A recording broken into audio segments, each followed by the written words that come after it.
దేవునికి స్తోత్రం. Praise Lord. హల్లెలూయా. అందరినీ ప్రేమపూర్వకంగా ఆహ్వానిస్తూ సిలువ ప్రేయర్ హౌస్ లో కూడిన వరంగల్ దేవుని బిడ్డలకు, అలాగే హైదరాబాద్ లో ఉన్న అందరికీ ప్రభువైన యేసు నామములో వందనాలు. చూస్తున్న వారు, చూడబోతున్న వారికి కూడా వందనాలు. Praise Lord. హల్లెలూయా.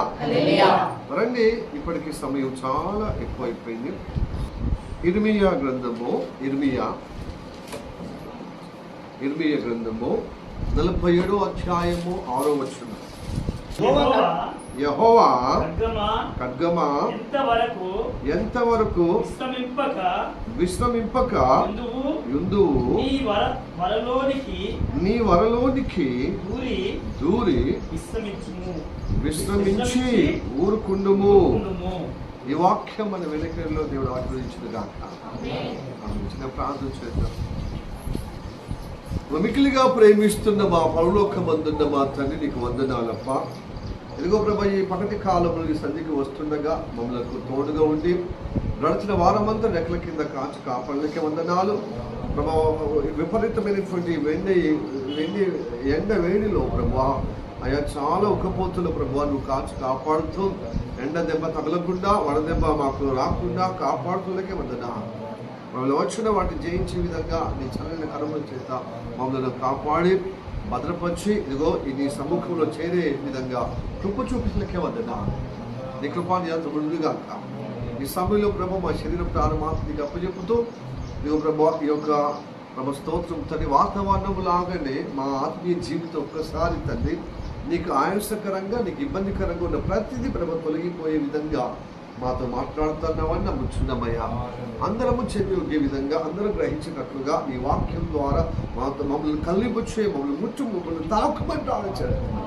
మార్పు దయచేయము, మారుమనసు దయచేయము, చక్కబరచబడటకు, చక్కదిద్దుకున్నటకు సాయించమని ప్రార్థించాను. ప్రార్థన పొందుతున్నాను. నీ సేవకుని నీ సిలువ చాటు మరుగుపరుచుకుని అభిషేకం ద్వారా నాతో మా అందరితో మాట్లాడమని ప్రార్థించాను. నీ కృపా నియంత్రణలుగాక. ప్రతి ఆటంకము, అభ్యంతరము, ప్రతి దుష్టుని కార్యం యావత్ చేసినాములో తొలగింపబడుగాక, లేపించబడుగాక. నీ వాక్యం చేత మేము నింపబడి గొప్పగా నీ కృప ద్వారా నీవు కోరినట్లుగా మా జీవితంలో ఆ ఫలితము అనుభవబడుగాక. ప్రార్థన వినుకుంటున్నా యేసయ్య నామములో అడుగుచున్నాము పరమ తండ్రి, ఆమేన్. ఈ వాక్యాన్ని చూస్తున్నవారు, చూడబోతున్న వారు కూడా మేలు కలుగునుగాక. ఆశీర్వాదంతో నీకు కూడా సంతోషంతో దేవుడు నడిపించునుగాక. ఆమేన్. మూలవాక్యం ఒకసారి మళ్ళీ పరిశీలిద్దాము.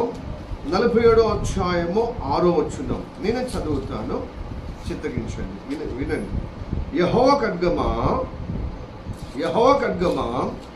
ఎంతవరకు విశ్రమింపక యుందువు నీ వరలోనికి దూరి విశ్రమించి ఊరుకుండుము. ఈ వాక్యం మన వెనుకలో దేవుడు ఆశీర్వదించునుగాక. ఆమేన్. ఇప్పుడు ఇర్మియా ప్రవక్త మనకు చెబుతున్న మాట ఏంటి చెప్పండి? యెహోవా ఖడ్గమా, నీవు విశ్రమింపక ఇంకా ఎంతవరకు నీవు ఒరలో పోకుండా, అంటే కత్తి పెట్టే స్థలాన్ని ఒర అంటారు, అక్కడ పోకుండా ఇంకా విశ్రమించకుండా ఇంకెంత ఆ ఒర, ఆ కత్తి, ఆ ఖడ్గము తుయ్యటానికి ఉంటుంది అని భావన కలిగే విధంగా ఇర్మియా ప్రవక్త మనతో మాట్లాడుతున్నారు. హల్లెలూయా. Praise the Lord. ఈ వాక్యం ప్రవచన వాక్యం. యెహోవా దేవుడికి ఒక ఖడ్గం ఉంది. ఆ ఖడ్గము విశ్రాంతి లేకుండా, విశ్రమించకుండా అది హతమార్చటానికి, హత్య చేయటానికి తిరుగులాడుతాం. ఎవరి మీద పడదాము, తనకు విశ్రాంతి లేకుండా, విశ్రమించలేకుండా తిరుగుతా ఉన్నారు. ఎందుకు ఈ యెహోవా ఖడ్గము తిరగాలి? దేవుడు ప్రేమ గల్లవాడు కదా. ప్రేమ గల్లవాడికి కత్తి ఎందుకు, ఖడ్గం ఎందుకు అంటే దేవుడు ప్రేమ గల్లవాడే. కానీ ప్రేమలో ఏముంది? న్యాయముతో కూడిన నీతి, సత్యం ఉంది, యథార్థత, క్రమం ఉంది. ఆ క్రమమును, ఆ ప్రేమలో, ఆ క్రమమును, ఆ ప్రేమలో ఆ నీతి, ఆ ప్రేమలో న్యాయం లేకపోతే దానికి విరుద్ధంగా ఉన్న దుష్ట శక్తులను ఆయన ఖండించి మరి హత్య చేయుటకు, లేకపోతే హతమార్చుటకు ఆయన అధికారంగా అందుకోసం ఆయన అన్నారు, సైన్యములకు అధిపతి అయిన యెహోవా. దుష్ట కార్యాలను ఖండిస్తాడనమాట, హత్య చేస్తాడు, హతమారుస్తాడు, ఆయన ధ్వంసం చేస్తాడు, హత్య చేస్తాడు. కాబట్టి దుష్ట కార్యాల మీద ఆయన పగ. హల్లెలూయా, ప్రైజ్ ది లార్డ్, హల్లెలూయా. అందుకోసమే యెహోవా ఖడ్గము పట్టుకొని ఉన్న యెహోవా ఖడ్గము విశ్రాంతి లేక అది దుష్టత్వాన్ని హతమార్చుటకు కొంచెం అది విశ్రాంతి లేకుండా, విశ్రాంతి పోకుండా అది తిరుగుతూ ఉండదు. ప్రియా దేవుని బిడ్డలారా, మరి దేవుడు అందుకోసమే మనం దర్శిస్తున్నాడు. ఆ కత్తిపాలు నీవు నేను పడకుండా కాపాడబడండి. హల్లెలూయా. అసలు దుష్టత్వం అనేది తన బిడ్డలకు ఇవ్వలేదు, తన బిడ్డలకు ఇవ్వలేదు. తన పోలిక, తన రూపంలో అల్లారుముద్దుగా చక్కటి ప్రేమతో వాత్సల్యంతో నిర్మించుకున్నాడు మనల్ని. అన్నిటినేమో నోటి మాటతో కలుగునుగాక, జరుగునుగాక, ఇది కలుగునుగాక అని తన సృజనాత్మకమైనటువంటి మరి ఊహతో చక్కగా ఊహించి సృజనాత్మకంగా చక్కగా పేర్చుకొని, ఒకదానికి ముందు పేర్చుకొని ఒకసారి పలికి ఆకాశం అంటే ఆకాశం అందంగా. చిత్రకారుడు ఎలాగా ఆకాశాన్ని మేఘాముతో చక్కటి రంగుతో చక్కటి ఆకారముతో అట్లాగా తను ఊహించుకొని ఆ సృజనాత్మకమైన విధంగా ఆకాశ కలుగుదొకటి, ఆకాశ భూమి ఇలాగా పంచభూతాలు ఆయన నోటి మాటతో కలుగజేస్తాడు. సూర్యుని, నక్షత్రాలను, చంద్రుడిని, అలాగనే పక్షులను, జీవరాశులను, చెట్లను, ఫలములిచ్చు చెట్లను, వృక్షములను, విత్తనములు ఇచ్చు రకరకాల జాతులు కలిగిన వృక్షములను ఆయన నోటి మాటతో కలుగజేశాడు. సముద్రాన్ని లో ఉన్న జీవరాశులను అంటే సముద్రంలో నుండి చరచరములు అంటే చేపలను, మత్స్యములను ఆయన నోటి మాటతో పలికినప్పుడు జరిగింది, అవి కలిగింది. ఆయన శూన్యములో ఆయన సృష్టించాడు.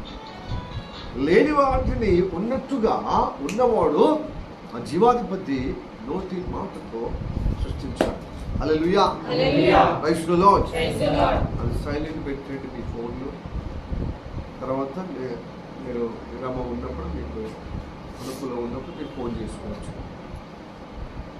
ఓకే, ఇక్కడ అయితే మనిషిని మాత్రం తన స్వహస్తాల ద్వారా, తన హస్తాల ద్వారా నేలమట్టితో తయారు చేసి బొమ్మగా ఆయన రూపం చేత ఆయన పోలిక, మన వ్యక్తిత్వము మన పోలిక ఉండాలి, ఆయన పోలిక మన వ్యక్తిత్వం ఉండాలి, మన స్వరూపం కూడా ఉండాలి చేసి నాసిక రంధ్రాల్లో నాసిక రంధ్రాల్లో జీవవాయువు ఆయన ఊదగా జీవాత్మ అయిపోయింది. ఆత్మ ప్రాణము వచ్చేసి, ప్రాణాత్మ వచ్చేసి. హల్లెలూయా. ఇలాగా దేవుడు తన గుణములో నిలబెట్టుటకు, నడిపించుటకు చక్కగా నిలబెట్టాడు. దుష్టుడు వాడు ఉండేవాడు సాతాను. వానికి వాడి దూతలు అంచులకు పెద్ద నరకము, కోపము లేక ఒక అగ్ని గుండము తయారు చేసి వాడిని వాడి దూతలను పడేయించాడు. అయితే వాడు కాడు ఉండక ఏం చేశాడు, మానవుల దగ్గరికి వచ్చి తండ్రి మీద కోపము, సృష్టికర్త మీద ద్వేషము, తను తయారు చేయబడిన బిడ్డలను శోధించడం మొదలుపెట్టాడు. ఆ శోధన బట్టే దుష్టత్వం మనుషులకు వచ్చేసింది. దేవుడు అలాగా తన బిడ్డలకు మరి రాకుండా కంచె వేయలేదా, భద్రత చేయలేదా, ఆయన ఆటంకపడలేదా? దేవుడు ఆటంకపరిచాడు. ఎంతవరకు నీకు నేర్పించేంతగా నేర్పించాడు. కొన్ని సంవత్సరాలు ఆయనతో అనుబంధం ఉన్న తర్వాత అప్పుడు పరీక్ష మొదలుపెట్టాడు. ప్రియా దేవుళ్ళారా, పరీక్ష మనకు విజయాన్ని ఇస్తుంది, పరీక్ష మనల్ని అభివృద్ధి పరుస్తుంది, పరీక్ష మనల్ని విజయముతో మనము ఫలభరితమైన జీవితంలో వికాసానికి దోహదపడుతుంది. వికసించటానికి, విజయం సాధించడానికి, అభివృద్ధికి మరియు ఉన్నతంగా నిలబడటానికి దోహదపడుతూ ఉపయోగపడుతుంది పరీక్ష. పిల్లలకి ఎందుకు పరీక్ష అంటే వాళ్ళకి టెన్షనే. పిల్లలకు టెన్షన్ అయితే పెద్దవాళ్ళకు కూడా టెన్షనే. ఎందుకు? పరీక్ష లేకపోతే అభివృద్ధి లేదు, పైమెట్టు పోవటానికి విజయంగా నిలబడలేడు కదా. అందుకోసం మనకు పరీక్ష పెట్టాడనమాట. దేవుడు అన్ని విధాలుగా సమకూర్చి ఆయన చెప్పినట్టుగా చేస్తే మనం ఏమైపోతుంది తెలుసా? సోమరులు అయిపోతాం. అందుకోసం తల్లిదండ్రులకు ఇష్టం లేదు పిల్లలు ఎంత వయసు వచ్చినా వాళ్ళు కూర్చుని పెట్టి సాధటానికి ఇష్టం.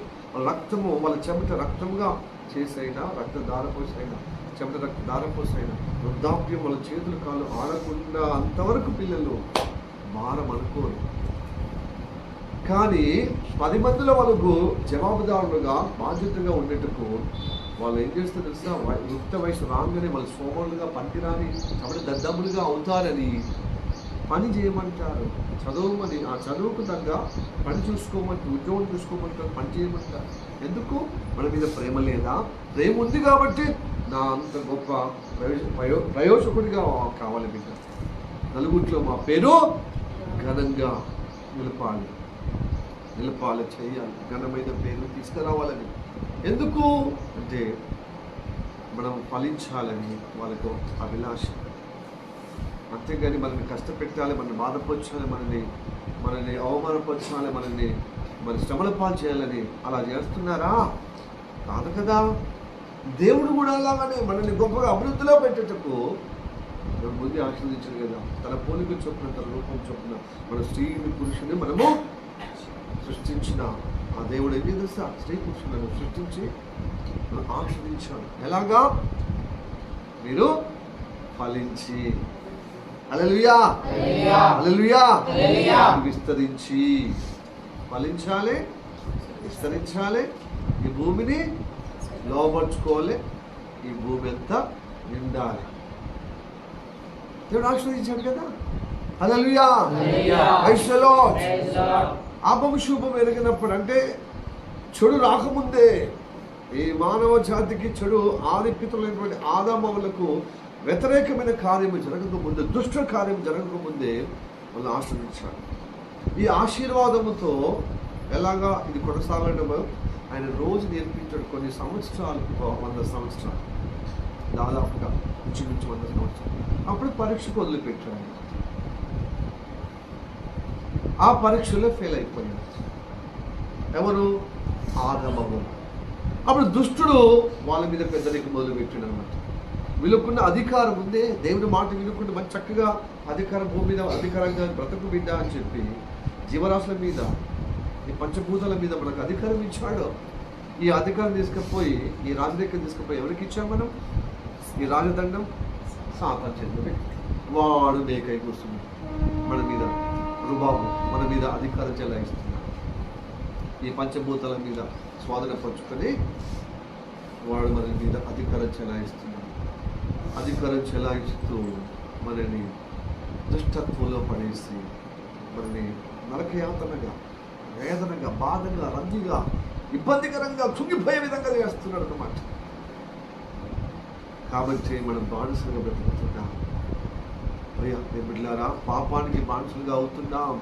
అంటే పాపానికి బానిసలు అంటే దేవుడు చెప్పితే వినని మాటగా మనల్ని బానిస బ్రతుకులుగా వాడు బంధిస్తున్నాడు. ప్రతి దినము, ప్రతిరోజు నువ్వు ఆదమర్చి దేవుని వాక్యంగా దేవుడితో సహవాసం లేకపోతే, నువ్వు వ్యక్తిగత దేవుడితో అనుబంధం లేకపోతే, పరిశుద్ధులతో సహవాసం లేకపోతే, అతను తెలియకుండానే శరీరం మీద ఆధిపత్యం చేసిన ఆ యొక్క పాప నియమము నేను ఏం చేస్తుంది? ఆ అలవాట్లు ఇంకా ప్రభావితం చేస్తాను, దీనికి దూరం చేయడానికి, మళ్ళీ నీ మీద పట్టు సాధించడానికి వస్తాను.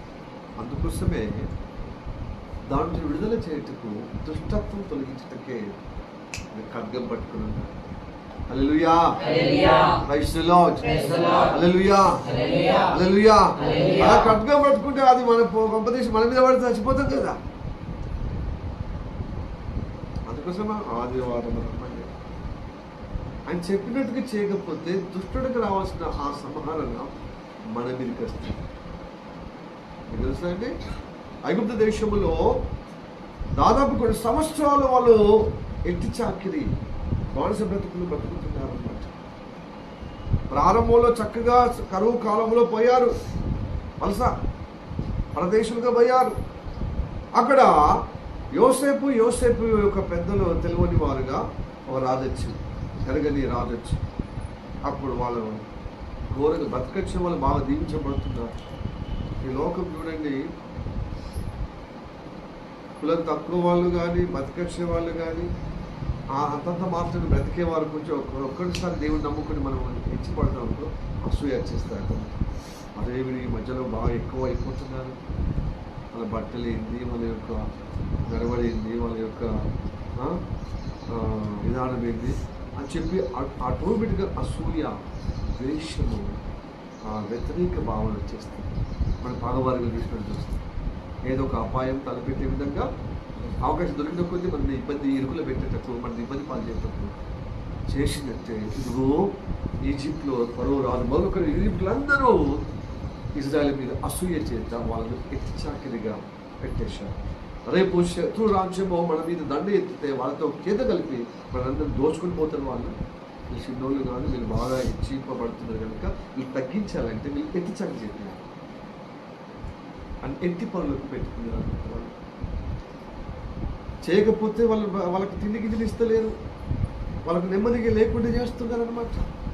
కాబట్టి వాళ్ళు ఘోరమైన ఇబ్బందులు కొలిమిలో పడిపోయినప్పుడు వారు అప్పుడు దేవుడికి జ్ఞాపకం చేస్తున్నారు. సుఖమైనప్పుడు దేవుడి జ్ఞాపకం నామ మాత్రమే. దేవుడు ఇచ్చాడంట, నేను కృపను బట్టి బ్రతుకుతున్నామంటాం. అంతగా విరిగి నలుగురు దేవుడితో నేను సేవించాను సుఖం ఉన్నప్పుడు. వింటున్నారా? హల్లెలూయా. అన్నీ చూస్తున్నారా? నేను బిడ్డలారా, బొమ్మలు వేసుకొని ఉండడం మంచిది, బట్ అన్నీ చూడాలి. నా మాటలు మీరు వినాలి, నేను మిమ్మల్ని చూడాలి. అయితే 3 సార్లు డౌట్ వస్తుంది అనమాట. ఎందుకంటే కథలకి పిల్లలకి ఇట్లా చూస్తారనుకో, మరి పండుకొని వింటున్నారా లేకపోతే బల్లి కళ్ళు తెరిచి నిద్రపోతున్నారా? కాబట్టి కొంచెం కదలికలు నేను ఉంటున్నాం అని మీరు నాకు డౌట్ వస్తుంది. మీరు అట్లా ఒకటేసారి వరకు నిద్రపోతున్నాయి. హల్లెలూయా, ప్రైజ్ ది లార్డ్. ఈ ఇశ్రాయేలు ప్రజలందరూ బానిస బ్రతుకుతూ నిర్దూర్పులతో మొరపెడుతున్న రోజు. అంతకుముందేమో ఎప్పుడో ఒకసారి వాళ్ళకి గుర్తుకొచ్చినప్పుడు, ఎందుకంటే సుఖముగా హాయిగా సంతోషంగా ఉంటున్నారు, ఆశ్రయింపబడుతున్నారు కదా భౌతికంగా ఆత్మీయంగా. అయితే ఇప్పుడు వాళ్ళ కష్టం వచ్చినప్పుడు రోజు ప్రతి క్షణం దేవుని స్మరించేది ఒక గడియ గడుస్తలేదు, ఒక రోజు గడుస్తుంది. రోజు ఎందుకంటే శ్రమ కలిగిన కొద్దీ మీరు ఎక్కువ ప్రేమిస్తున్నారు, ఎక్కువ ప్రేమించుకుని దేవుని స్తుతిస్తున్నారు. ఎవరు తెలిసి మొరపెడుతున్నారు, ఏడుస్తున్నారు. అబ్రహాము దేవా, ఇస్సాకు దేవా, యాకోబు దేవా, మా పితృల దేవా, మా దేవా, మా పితృలకు ఇచ్చిన వాగ్దానం ఏమైందయ్యా? దేనికోసమా మేము ఎట్టి పనులు చేసి ఇట్టి అవస్థలు శ్రమల పాలు రావటానికి అని మొరపెట్టినప్పుడు ఆ మొర విని అబ్రహాము దేవుడు, ఇస్సాకు దేవుడు, యాకోబు దేవుడు వాళ్ళకి ఇచ్చిన వాగ్దానం గుర్తు చేసుకొని విడిపించడానికి ఇష్టపడ్డారు. హల్లెలూయా, ప్రైజ్ ది లార్డ్. దేవుడు మాట ఇస్తే నమ్మదని దేవుడు, నమ్ముకోదని దేవుడు. నువ్వు మొరపెడితే ఆ మాట మీద అద్భుతం నీకు సాయం చేస్తాడు. ఆ మాటను నమ్మి నువ్వు ప్రార్థన చేయు, నేర్చుకుంటూ అద్భుతంగా నేను దర్శించి ఆ బాధను విడిపిస్తాడు, తప్పిస్తాడు, నేను కాపాడుతాడు. హల్లెలూయా. నమ్ముట వలన నేను మహిమ చూడగలుగుతా. దేవుని మాట నమ్మితే నేను మహిమ చూడగలుగుతా. దేవుని స్తోత్రం. హల్లెలూయా. అలాగా మీకు నాకున్న అనుభవం ఉంది, మీకు కూడా అనుభవాలు ఉన్నాయి కదా. దేవుని నమ్మితే, నేను మాటకు లోబడితే మీ సమస్యలు విడుదల పొందుకుంటున్నాను. మీ సమస్యల్లో విడుదల అవుతుంది. అయితే మోషేను పంపించాడు. మోషే అన్న అయినటువంటి అహరోను ఇద్దరిని పంపించాడు. వాళ్ళు నేరుగా దేవుని మాట విని ఫరో దగ్గరికి వస్తున్నారు. ఫరో అంటే ఎవరు చెప్పండి? ఐగుప్తుల్లో ఫరో అంటే ఎవరు? రాజును ఫరో అంటారు ఈజిప్షియన్ భాషలో. ఈజిప్షియన్ అంటే ఐగుప్త దేశమే, ఐగుప్తం అంటే ఈజిప్షియన్. ఓకే, ఇప్పుడు ఈజిప్షియన్ అంటే ఐగుప్త అంటే ఇప్పుడు కనబడదు. అంటే మన బైబుల్ దేవుడు చరిత్రకారుడు, ఆయన కల్పిత దేవుడు కానే కాదు. హల్లెలూయా. ఇప్పుడు ఈ వాక్యాలు వింటున్నాయి జరిగిన చరిత్ర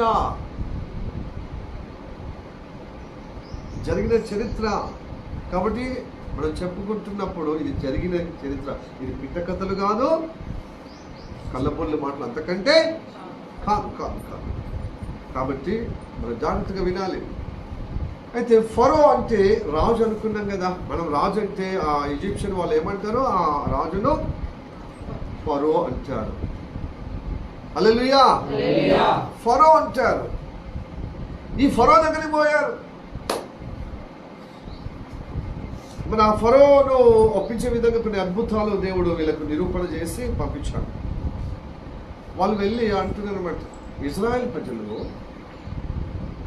ఐగుప్తు దేశంలో మీరు ఎటిచాక్ట్గా చేపించుకుంటారు కదా, మరి యెహోవా దేవుడు వాళ్ళ దేవుడు 3 రోజుల ప్రయాణం అంతా అరణ్యాలకి తీసుకుపోయి బలి అర్పించుకున్నాడు. ఒక ఉత్సాహ దినంగా జరుపుకోమన్నాడు, బలి అర్పించుకోమన్నాడు. ఆ బలి అర్పించకపోతే ఆయన తెగులు చేత, ఆయన ఖడ్గం చేత హతమారుస్తా అన్నాడు అని చెప్తున్నారనమాట. ఎవరు? మోషే, అహరోను. అప్పుడు ఏమంటుంది తెలుసా, యెహోవా మాట వినటకు ఇశ్రాయేలును ఆయన చెప్పినట్టుగా పంపించుటకు యెహోవా ఎవడు అంటున్నాడు. ఆయన నేను ఎరగను, నేను ఏదో కళ్ళబొల్లి మాటలు చెప్పడానికి వచ్చాను, మాయ మాటలు ఆ పనిని తప్పించడానికి, ఇక్కడ సోమరులుగా ఇంకా చేయటానికి. ఊరికి వాళ్ళు చక్కగా స్వతంత్రంగా హెచ్చింపబడి వాళ్ళు సోమరులుగా తయారవుతారు. అందుకోసం నేను పని పెట్టుకున్నాను కాబట్టి నేను విననంటాడు. అయితే దేవుడు ఇక్కడ ఒక విషయము, మోషే అహరోను చెప్పిన మాట ఒక్కసారి గమనించండి. ఇప్పుడు మన వాక్యం చదువుదాం. నిర్గమకాండము 5వ అధ్యాయం 3వ వచనం చదవాలి మంచిగా. నిర్గమకాండము 5వ అధ్యాయం 3వ వచనం చదవండి ఒకరు. అప్పుడు వారు హెబ్రీయుల దేవుడు మమ్మల్ని ఎదుర్కొనెను, సెలవైన ఎడల మేము అరణ్యంలోనికి 3 దినములు ప్రయాణమంతా దూరం పోయి మా దేవుడైన యెహోవాకు బలి అర్పించుదామని ఫరో దగ్గర చెప్తున్నారా? లేని ఎడల ఆయన మా మీద తెగులతోనైనను ఖడ్గముతోనైనను పడునేమో అనేది. హల్లెలూయా. మళ్ళీ ఖడ్గం వచ్చింది. బలి అర్పించకపోతే ఆ బలిలో 3 రోజుల ప్రయాణముగా మమ్మల్ని నడిపించడానికి ఇష్టపడుతున్నాడు. సెలవియో, అనుమతియో ఫరో. మా దేవుడు చెప్పాడు, 3 రోజుల ప్రయాణం అంతా అరణ్యానికి వెళ్ళి నాకు బలి అర్పించండి, అప్పుడు నేను నన్ను దీవిస్తానన్నాడు. లేకపోతే ఇలా చేయకపోతే ఏం చేస్తాడు తెలుసా? ఆ యెహోవా దేవుడు తెగులు చేత, తెగులు అంటే ఏంటిది? తెగులు రోగం చేత, రోగల చేత లేక ఖడ్గము చేత మా మీద పనులేమో. అట్లా ఆయన చెప్పినట్టు చేయకపోతే మరి ప్రతి ఆదివారము ఎందుకు వస్తుంది తెలుసా? బలిలో పాలు పొందటానికి. హల్లెలూయా. Praise the Lord. ఈ బలిలో పాలు పొందకపోతే, ఈ ఉత్సాహంలో మీరు పాలు పొందకపోతే దేవుడు మీ మీద తెగులు చేత లేక ఖడ్గం చేత పడతాడు. ఎందుకు? అప్పుడు ఇప్పుడే ఇందాకనే చెప్పాను కదా పాస్టర్, నేను చెప్పడికే మాటలే పూట గది లేకుండా చేసుకుంటున్నాను అని మీరు ఇప్పుడు అనుకుంటున్నారు.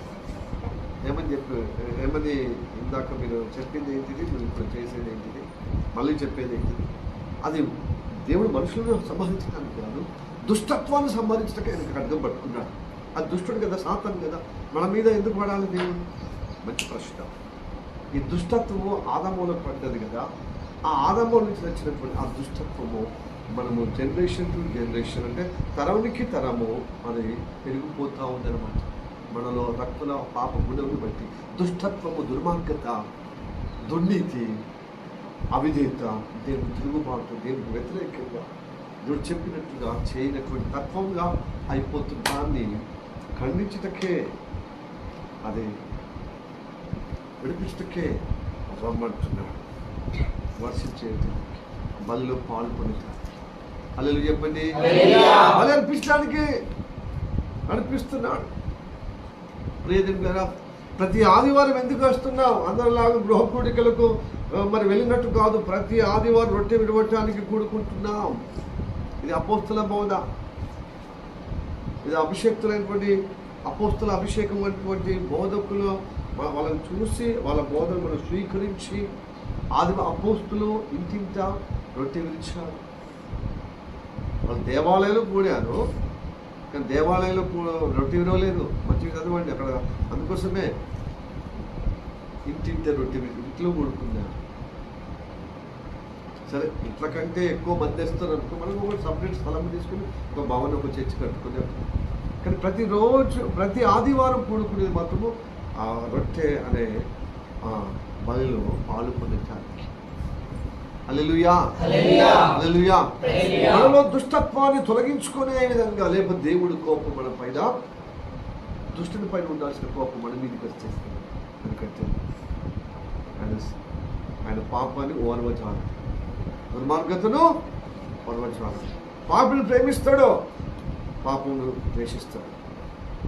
అందులో పాపం లేనివాడు కదా మన దేవుడు, పరిశుద్ధుడు కనుక ఆయన మీరు మనమందరము పరిశుద్ధంగా ఉండటకే ప్రతి ఆదివారం సమకూరుస్తున్నాడు. హల్లెలూయా చెప్పండి. హల్లెలూయా. Praise the Lord. ప్రతి గృహ కూడికలో పరిశుద్ధంగా ఉండటకు నేను ప్రేరేపిస్తున్నాడు, నేను బలపరుస్తున్నాను. నేను ఆయన వ్యక్తిత్వం మీకు తెలియజేస్తున్నాను, ఆయన సంకల్పం మీకు తెలియజేస్తున్నాను. మీరు ఆ సంకల్పంలో, ఆ వ్యక్తిత్వంలో, ఆయన ప్రణాళికలో మీరు ఉండేటట్లుగా ఆశలు కల్పిస్తున్నాడు, మీలో అభిలాషతో పుట్టిస్తున్నాడు. కానీ ఆదివారం అది కార్యరూపం దాల్చిన విధంగా దాని దుష్టత్వం ఉండకుండా మీరు సరి చేసుకోవచ్చు వస్తుంది. లేకపోతే దేవుని ఖడ్గము నీ మీద, నా మీద ఉంటుంది. హల్లెలూయా. Praise the Lord. ఆ ఖడ్గాన్ని దేవుడు ఆజ్ఞాపించడమంట, దుష్టత్వంలో ఉన్న వారి మీద పడుమని. కాబట్టి అది విశ్రాంతి లేకుండా యెహోవా ఖడ్గం తిరుగులాడుతుంది. హలో, ఆ ఖడ్గమే పాత నిబంధన నుంచి కొత్త నిబంధన వరకు కొనసాగుతుంది. ప్రియా దేవులారా, ఈ ఖడ్గం పాలవుతుకు ఎవరికైనా ఇష్టం ఉందా? శాంతమ్మ, శాంతమ్మ డీప్గా పోయింది ఆ నారాయణ జ్ఞాపకములు. హల్లెలూయా. Praise the Lord. శాంతంగా వినమ్మా. పాస్టర్ మీద వాక్యం చెప్తే నాకు ఎంతో విశ్రాంతి కలిగింది. అసలు మామూలుగా నిద్రపట్టేది పాస్టర్, కానీ చర్చికి వచ్చి నీ వాక్యం వినకపోతే ఎంత విశ్రాంతో. విశ్రాంతి శరీర ప్రకారం విశ్రాంతి మంచిది, కానీ ఆత్మ కూడా విశ్రాంతి ఉండాలి కదా. హల్లెలూయా. Praise the Lord. ఆత్మల విశ్రాంతి లేకపోతే శరీరం ఎంత తిన్నా, ఎంత కప్పుకున్నా, ఎంత మనం తీర్చిదిద్దిన శరీరాన్ని ఎంతగా పరిశుద్ధం చేసుకున్నా అది అంటే దుష్ట కార్యంలోనే తీసుకుపోయి మన ఇంకా నరకపాలు, ఇంకా వేదనగా, ఇంకా గొప్ప హందిలో పడేస్తుంది. అందుకోసం మీకు సమాధానం ఇవ్వటకు, మీకు సంతోషం ఇవ్వటకు, మీకు నెమ్మది ఇవ్వటకే రమ్మంటున్నాడు. దుష్టుడి చేత మీరు కలవరపడదు. మీ హృదయము కలవరపడనీయకుడి, నా మాట మీద విశ్వాసం ఉంచి దేవుని మీద లక్ష్యం ఉంచువారా, ఇది వాక్యం మీద లక్ష్యం ఉంచువారా, అలారా దేవుని నమ్మకం ఉంచువారా, దేవుని మాట మీద మిమ్మల్ని గురించి చింతిస్తున్న కనుక నీ చింత యావత్తు నా పైన, ఎవరిపైన? ఏసై పైన. నా చింత నేనే మోసుకోపోతాను, మోసుకోలేకపోతాను. నీ చింతలు అయితే ఇక నా జీవితమే అయిపోతుంది. ఎవరి మీద వేయాలి? ఏసై మీద. మాస్టర్దైనా మనం అందరిదైనా ఎవరి మీద వేయాలి? ఏసై. అందుకోసం ఏసై మీద ఏ కనుక చాలు. ఆ చింత కారణమైనది ఏం తెలుసా? దుష్టత్వం, అవిధేయత, మూర్ఖత్వం, దుర్మార్గం చేసిన ప్రేరేపణ.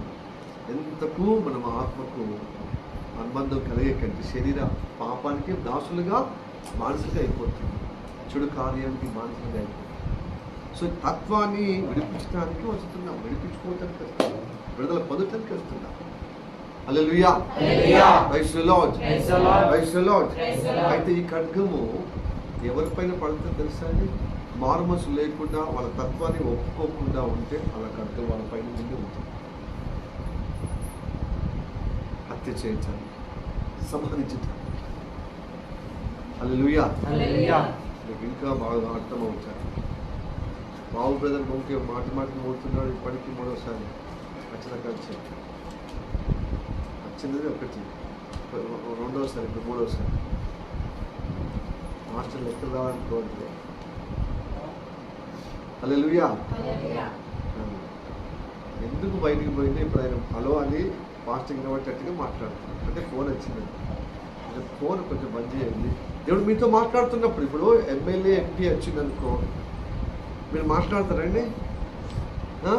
మీకు ఒక కళ్యాణ లక్ష్మి పెళ్లి కావాల్సిన వారికి డబ్బులు ఇస్తాము, లేకపోతే ఇందిరా బిల్లు కట్టిస్తామని చెప్పి మినిస్టర్ ఎమ్మెల్యేలో ఎంపీ వచ్చిందనుకో, వాళ్ళ ముందర మనకు ఎవరైనా ఎంతటి మంచి మనకు దగ్గర బంధువు అయిన స్నేహితులైన ఫోన్ చేస్తే మనం యూజ్ చేస్తామా?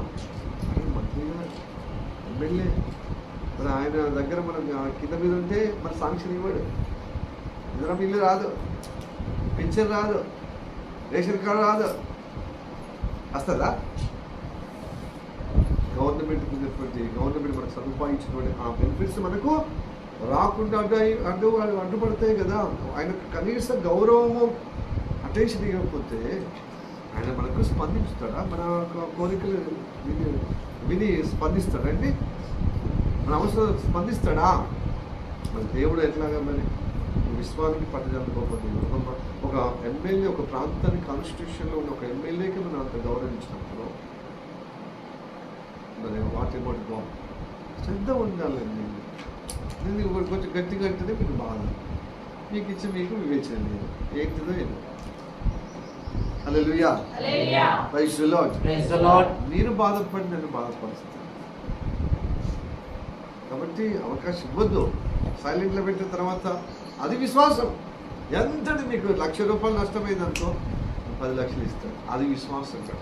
దేనికోసము? నీ ప్రాణం సైతం పోగొట్టుకుంటే నేను నీ ప్రాణం కాపాడుతాను.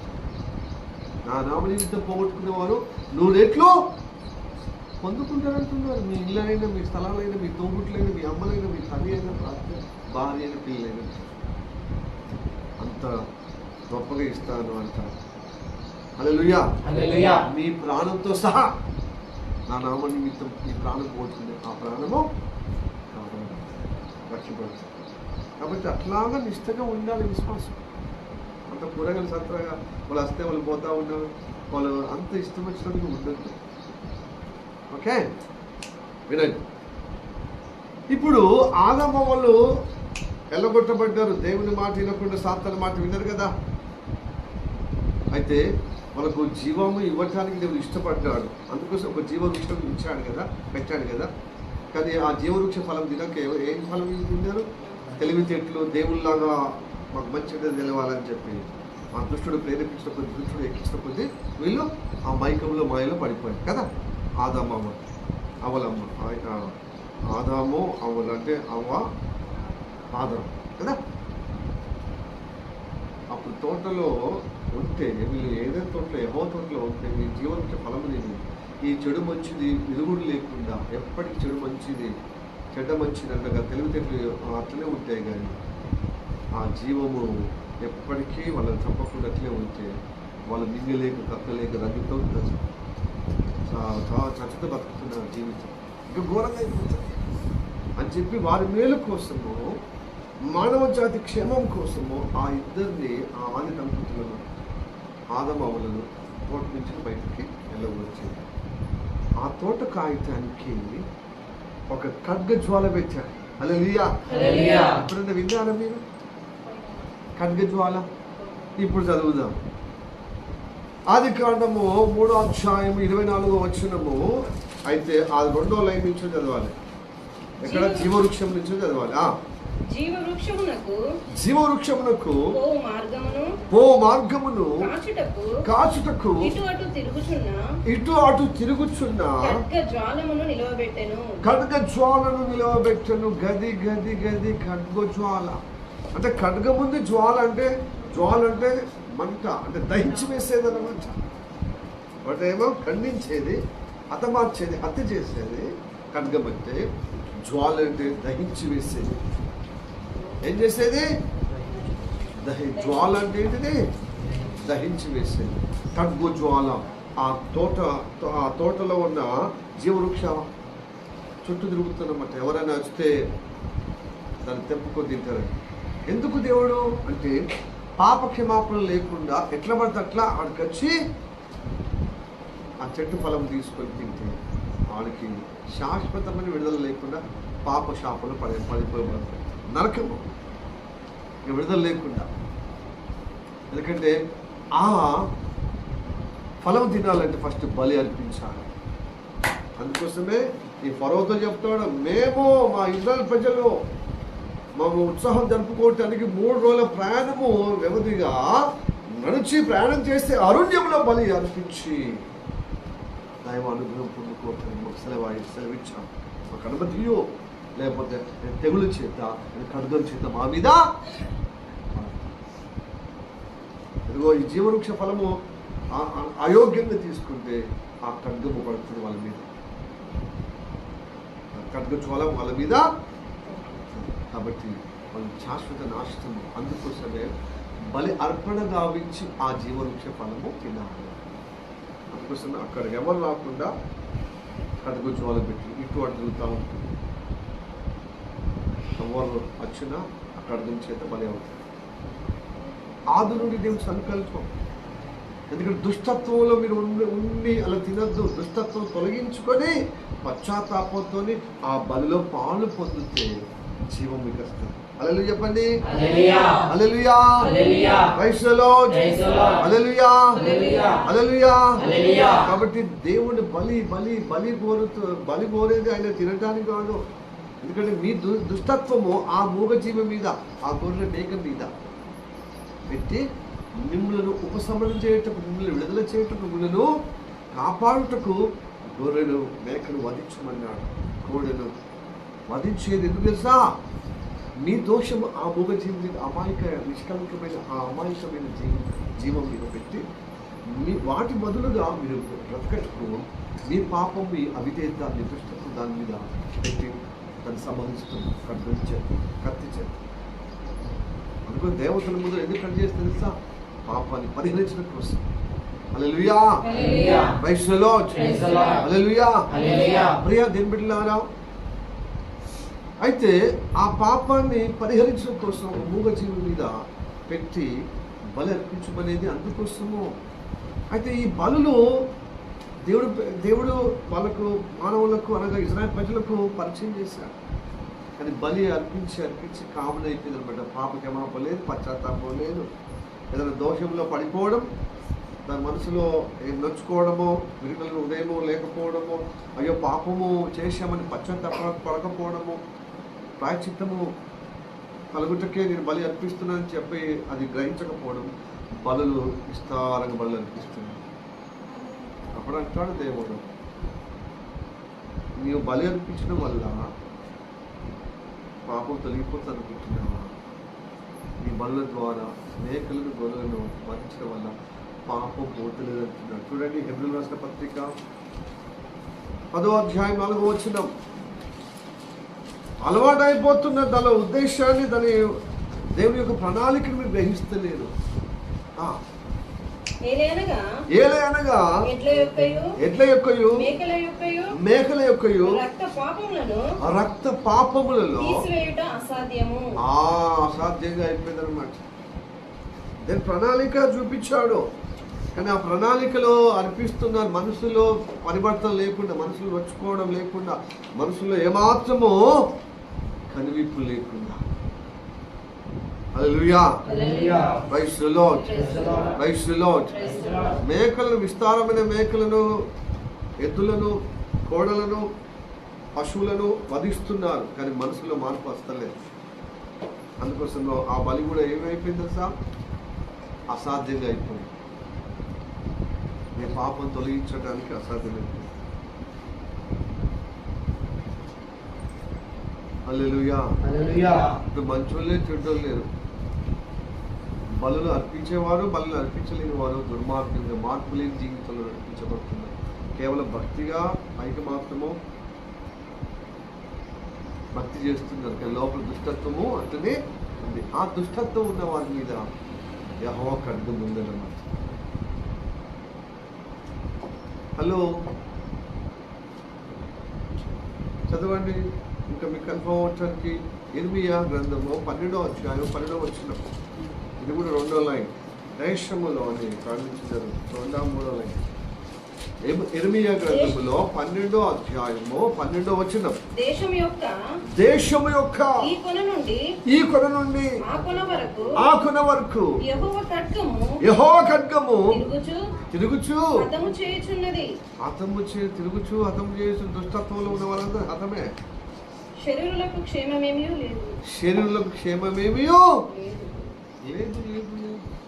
మరి మనకు దేవుడు క్షేమం చేయటకు ఇష్టపడుతున్నాం. సహోదరి, నిద్రావస్థలు ఉన్న వాళ్ళే ఖడ్గానికి బలయ్యే ప్రమాదం ఉంది. హల్లెలూయా, ప్రైజ్ ది లార్డ్, హల్లెలూయా. అప్పడుస్తుంది ఖడ్గం అని తెగ బాధపడుతు, అంటే తెగ భయపెట్టిస్తున్నాం. ఆ మాట విన్నప్పుడు తెగ బాధ అవుతుంది. మనం ఎలా తొలగిపోవాలి? మనం దుష్టత్వం ఉంటేనే ఖడ్గం వస్తుందట. అంటే ఈ ఖడ్గమే దేవుని యొక్క తీర్పు.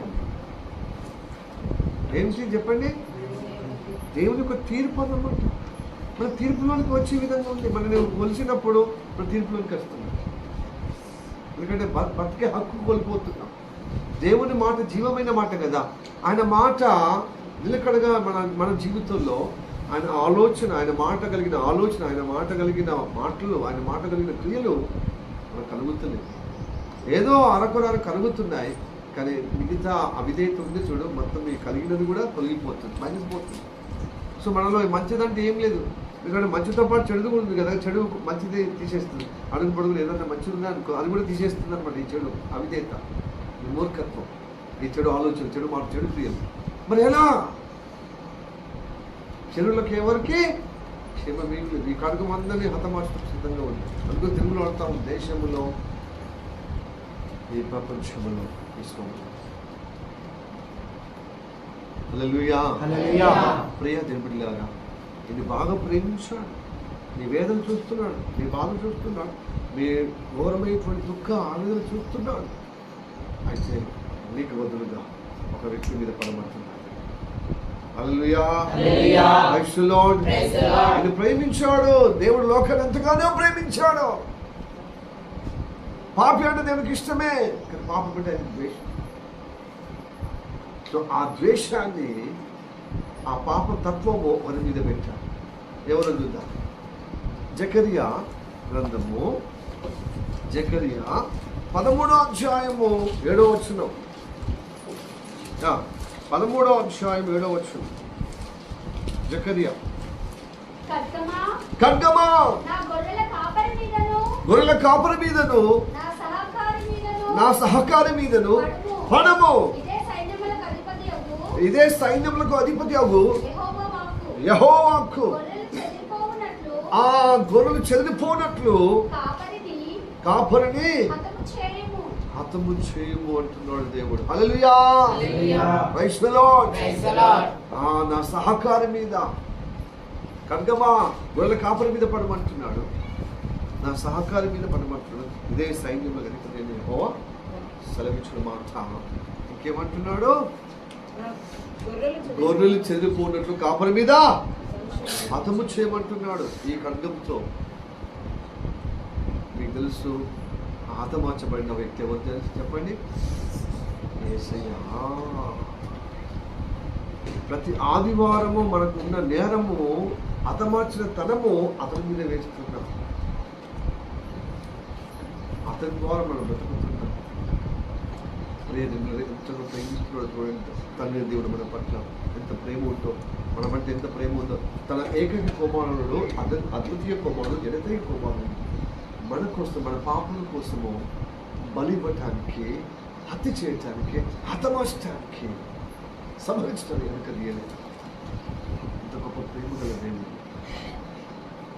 మన పైన ఉన్నది. కాబట్టి ఈ దాపరికం లేకుండా ఈ వారంలో చెడు చూపులు, చెడు ఆలోచనలు, చెడు మాటలు, అబద్ధాలు, అవిధేయత, మూర్ఖత్వము, మనం మనుషులు చూసినప్పుడు, మనసు చూడనప్పుడు, ఒంటరిగా ఇద్దరిలో, ఇంట్లో ఒంటరిగా, రకరకాల పరిస్థితుల్లో ఎలాగో ఉన్నామో తీరు వాక్యం ద్వారా దేవుని సన్నిధిలో నువ్వు ఏదార్థం ఒప్పుకుంటే నమ్మదగిన నీ మీద ఉన్న నేరము ఆయన ప్రేకోబాలు నిలబెట్టి నేను కాపాడుకుంటాను. తన నిత్య జీవనం నిలబెడతాను. ఎందుకంటే నిన్ను బలి కొనాలి, కానీ దుష్టత్వం అంతా నువ్వు పశ్చాత్తాపంతో కళ్ళతో నువ్వు చేస్తే నీ నేరము ఏసై మీద పెడతావు, మన సహకారి మీద పెడతావు, మరి గొర్రెల కాపరి మీద పెడతావు, మరి గొర్రెలు చెదిరిపోయే విధంగా పెడతావు. అందుకోసం ఏసయ్య పట్టుకున్నప్పుడు గొర్రెలన్నీ చెడిపోయినట్టే విశ్వాసులు చెడిపోయారు, శిష్యులు చెదిరిపోయారు. ఆయన మరణించి తిరిగి లేచి మళ్ళీ చెదిరిపోయిన వాళ్ళందరినీ సమకూర్చి మన వాగ్దానం తెరపచ్చాడు. నెక్స్ట్ చెప్పండి,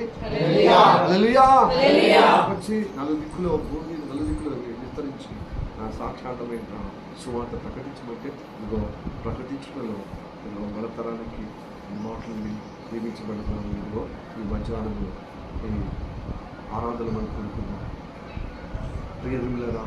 కాబట్టి దుష్టత్వము మీరు క్యారీ చేయొద్దు, దుష్టత్వం మోసుకపోవద్దు, అది వదిలిపెట్టాలి, తీసేయాలి, దించేసేయాలి. దైవసన్నిధిలో అది వదిలిపెట్టాలి. ఎందుకంటే అది ఖండించవలసిన విషయము, అది హతమార్చబడిన విషయము, అది హత్య చేయబడిన విషయము, అది సంహరించవలసిన విషయము. అందుకోసం యెహోవా ఖడ్గము అది విశ్రమించలేకపోతుందన్నమాట. నువ్వు విడుదల పొందుకుంటే అది చక్కగా నీకు బదులుగా ఒక నిరపరాధిని నీ అపరాధం అతని మీద పెట్టి సంహరించాలని అది ఒరలో విశ్రమించుకుంటుంది. ఖడ్గం ఎక్కడికి పోతుంది? ఒరలు అంటే అది ఖడ్గం పెట్టవలసిన స్థలంలో పెట్టి నెమ్మది ఉండు, లేకపోతే అది నెమ్మది లేకుండా విశ్రాంతి లేక తిరుగుతూ ఉంటుంది అన్నమాట. యెహోవా తీర్పు భూమి అంతటా ఉంది కనుక ఒకసారి మనము తీర్పులోనికి వచ్చి తీర్పు నుండి విడుదల పొందుకున్నాం. కానీ విశ్వాసులము ఇంకా తప్పుడులో ఇంకా వ్యతిరేకములో ఉన్నటువంటి విశ్వాసులకు కూడా తీర్పు ఉంది. వారి పిల్లలు చెప్పిన వారికి ప్రతిఫలం. దేవుడు ఎంత గొప్ప దేవుడు. అందుకోసం నువ్వు పొరపాటు నువ్వు తెలిసి చేసినా తెలియక చేసినావు కదా, దాన్ని విడుదల పొందుకుంటే నీకు క్షేమం అవుతుంది, నీకు అభివృద్ధి వస్తుంది. లేకపోతే నీకు రంది, నీకు వేదన, కుంగిపోతావు, కలవరం, చేసే పనులు కూడా ఫలం ఉండదు, నెమ్మది ఉండదు, ఆసక్తి ఉండదు, నిరాశ నిస్పృహలతో చావలేక బ్రతకలేక ఊరికి రందితో ఊరికి కారం లేకుండానే ఒక దిగులు, ఒక భయం, ఒక వేదన ఉంటుంది, పట్టి పీడిస్తుంది. పనిలో హుషారు ఉండదు, పండుకోవడంలో నెమ్మది ఉండదు, ఎప్పుడు ఆలోచన గిర్ర తిరుగుతూ ఉంటుంది. ఇట్లా అయిపోతుంది. ఎందుకంటే ఇట్లాగా నువ్వు తలపోసి రోజుకు నువ్వు కృంగది చచ్చిపోవడమే వాళ్ళకి ఇష్టం. అప్పుడు అందుకోసం అంటాడు, నా తంత్రంలో ఎంత చూడు, నన్ను ద్వేషించావు, నన్ను నరకంలో పాలు చేసిన చూడు, నీ బిడ్డలు ఎలా చేస్తున్నాను దేవుని దగ్గర రెక్కల నమ్ములు నవ్వుతున్నాడు నల్లశ్రేష్ఠులతో. అందుకోసం తన బిడ్డలతో మాట్లాడుతుంది, బిడ్డ మీ దుష్టత్వము అది సంహారకుడి మీద, అంటే సంహరించవలసిన విధానం. మరి సంహారకులు వాటి సంహరించకుండా నువ్వు ఏం చేయాలి? విడుదల పొందుకోవాలి. దుష్టత్వము ఆ యేసయ్య మీద పెడితే యేసయ్య కోసం బలియాగమయ్యి ఆయన క్షమించడమే కాదు, ఆయన జీవములో, ఆయన శరీరములో, జీవవృక్షంలో పాలు పొందే విధంగా ఆయన జీవవృక్ష సాదృశ్యం కనుక ఆయన జీవం, ఆయన శరీరం జీవము, రక్తము జీవము.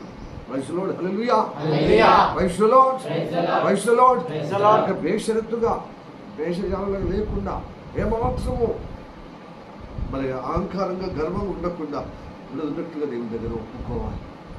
నమ్మదిగా దేవుని క్షమించి దుష్టత్వం తన మీద యేసయ్య మీద పెట్టి, తన కోవాళ్ళ మీద పెట్టి మనకు రక్షణ ఇస్తాడు, మళ్ళీ కొనసాగింపజేస్తాడు తన జీవమును, క్షేమాభివృద్ధిలో. మీరు ఏ విషయంలో తలపెడుతున్నారో ఆ విషయం ఫలమిస్తాడు, మీకు ఆరోగ్యం ఇస్తాడు, ఫలమిస్తాడు, మీకు జయం ఇస్తాడు. హల్లెలూయా చెప్పండి, హల్లెలూయా. జయాలు అపజయాలు, జయము రాకుండా అపజయాలు పాలవుతాయి. ఏదో దృష్టికి సంబంధించిన మీలో ఉన్నది కాబట్టి ఇలాంటి సంభవిస్తాయి. కాబట్టి దేవుని సన్నిధికి వచ్చినప్పుడు ఆ దుష్టత్వం చోటివ్వకుండా ఉన్నదని ఉండదు, కానీ చోటిచ్చిన మాటల్లో కనబడ్డది, చేతుల్లో కనబడ్డది, ఆలోచన కనబడ్డది, వాక్యం విరుద్ధం కనుక తల్లి నేను ఉండలేకపోయినా నువ్వు క్షమించమని. నీ కిరీటం ఏంది? కిరీటం పోదు, నువ్వు క్షమించబడితే కిరీటం వస్తుంది. కొంతమంది ఆ అహంకారము తొలగించుకుంటలేరు అనమాట, బింకంలాగా అట్లనే నేను ఎవరైనా ఇట్లనే నేను కూడా ఇట్లనే అని చెప్పి సమర్థించుకుంటున్నాను. నలుగురితో పోల్చి నువ్వు సమర్థించుకుంటే నరకంలో పోతే నువ్వు నరకంలో పోతా. కనుక దేవుడు ప్రేమమయుడు నీకు ఇచ్చిన రక్షణ కొనసాగుటకు ఆటంకంగా అది గొప్పగా ఇబ్బంది పడకుండా, సమ్మతింపబడకుండా నీ దుస్థితి నీ ఉన్నదన్నట్టుగా దేవుడి దగ్గర ఒప్పుకొని నీ దుష్టత్వం ఏసై మీద పెడితే నీ కాపాడు, లేకపోతే యెహోవా ఖడ్గం తిరుగుతాడు. హల్లెలూయా, ప్రైజ్ ది లార్డ్. కోసం ఏసై రెండో రాకడ ఎందుకు తెలుసా? నా బలిని నువ్వు అంగీకరించలేదు, నువ్వు పాటించలేదా, నా బలిని నిరాకరించావు, తిరుగుబాటు చేస్తావు, నా బలిని నువ్వు కాళ్ళెట్టుకు తొక్కావు. దేవుని బలిని ఎవరైనా అశ్రద్ధ చేస్తే తొక్కినట్టే, అది ద్వేషించడం. నా బలి ద్వారా నేను బలి చేస్తే నాకే రక్షణ వస్తుందా, నాకు క్షేమం వస్తుందా, నాకు నిత్యజీవం వస్తుందా అని ఇలా పేచీలు పెట్టేవారు, ఇలా మూర్ఖపు బలి చేసేవారట. ఆయన బలిని తొక్కిన వారు అవుతారు, అది వ్యతిరేకం చేసిన వారు అవుతారు. నాకు నిర్లక్ష్యం చేయదు ప్రియ సహోదరి సహోదరుడా, నీకోసం ప్రాణం పెట్టింది, నాకు యాత్ర అనుభవించింది, నేను ప్రేమించబడగలే కదా. నీకున్నటువంటి ఆ దుస్థితి నీ మీదకి రావద్దు. ఒకవేళ నువ్వు నశించిపోతే మళ్ళీ బ్రతకలేవు. కాబట్టి ఆయన పరిశుద్ధుడై ఉండి దుష్టత్వం, నా దుష్టత్వము, ఆ దుర్నీతి దుర్మార్గత తన మీద వేసుకుని మన కోసము ఆ ఖడ్గమును హతమార్చడం.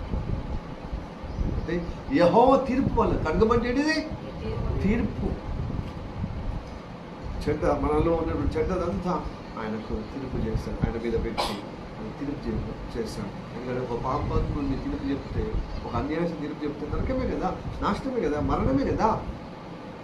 లేకపోతే దెబ్బలు కొట్టాల్సిందే, చచ్చిపోయేంత దెబ్బలు అన్యాయం చేసిన వాడు. అందుకోసం ఆయన కూడా దెబ్బలు తిన్నాడు.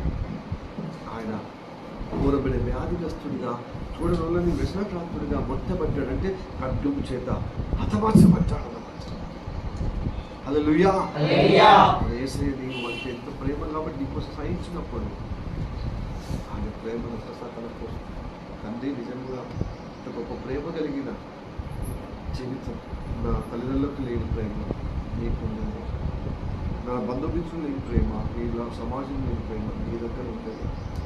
నన్ను చూసిన వాళ్ళు, నా ఉన్నట్టుగా చూసిన వాళ్ళు ఎవరు ప్రేమించారు. అందుకోసం మనం అందరి ముందర జాగ్రత్త పడతాం. చెడ్డోడుగా వ్యతిరేకంగా ఉండకుండా చక్కగా మంచోడు ఉండడానికి ప్రయత్నం చేస్తాం, అవునా కదా. కానీ దేవుడి దగ్గర అట్లా కాదు. యథార్థంగా ఒప్పుకుంటే క్షమించే దేవుడు, దాచుకుంటే మనసు దాచుకుంటే నీకు యోగ్యత చూస్తాను, కానీ దేవుడు దాచుకుంటే అయోగ్యంగా చూస్తాను. చెడుతనము వ్యతిరేకం కనుక పేషెంట్గా ఒప్పుకుంటే విడుదల పొందుకుంటాం. అప్పుడు దేవుడు నమ్మదగిన దేవుడు క్షమించి ఆదరిస్తారు. హల్లెలూయా. చివరిగా ఈ వాక్యము మనం ముగించుకుందాం. మనము మొదటి వాక్యానికి తగినట్టుగా మనం సమర్పణ చేసుకుని ప్రార్థన చేద్దాం. 1 పేతురు 3:18